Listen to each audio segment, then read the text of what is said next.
Shalom Godly Family yang terkasih, yuk kita nikmati teh hangat, teduhkan hati, hadirkan semangat. Firman Tuhan hari ini terambil dari kitab Ester, pasal yang kelima ayat yang ke-13. Saya akan membacakannya.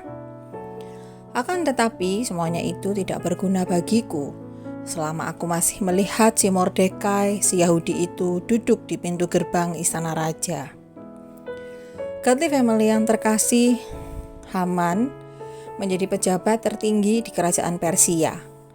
Ia adalah orang kepercayaan raja. Seluruh istana menghormatinya, yang ditunjukkan dengan berlutut dan sujud di hadapannya. Dengan bangga, Haman menceritakan itu kepada keluarga serta para sahabatnya. Namun ada satu orang yang tidak bersedia sujud di hadapannya, yakni Mordekai. Semua kebesaran serta kemuliaan yang dimilikinya seolah sirna tiap kali ia melihat orang Yahudi itu. Ia pun menyusun rencana jahat.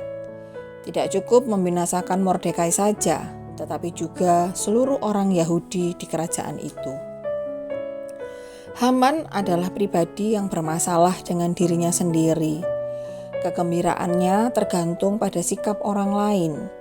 Kebanggaannya terletak pada harta benda, jabatan, serta bagaimana orang-orang memandang serta memperlakukannya. Ketika yang diinginkan berbeda dengan kenyataan, dunianya seolah runtuh. Sikap gila hormat ini akhirnya membawa kehancuran baginya dan juga bagi keluarganya.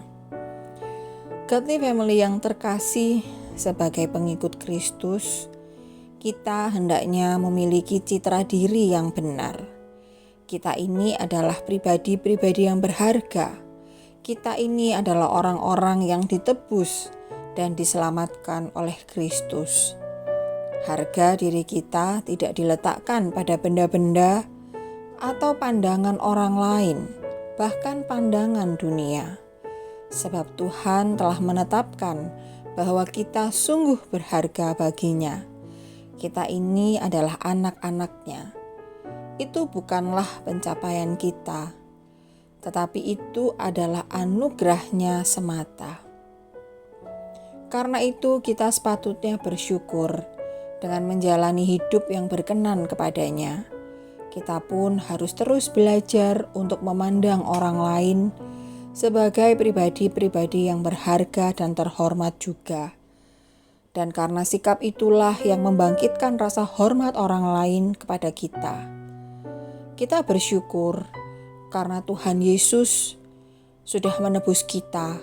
Kita sudah diselamatkan oleh Kristus. Dan karena kita ditebus dan diselamatkan oleh Kristus, kita menjadi pribadi yang berharga. Karena kita menjadi pribadi yang berharga itulah kita juga sepatutnya belajar untuk memandang orang lain juga sebagai pribadi yang berharga. Sebagaimana Kristus memandang kita dengan begitu berharga. Mari kita berdoa. Kami bersyukur ya Tuhan, kami diciptakan serupa dengan gambaran-Mu.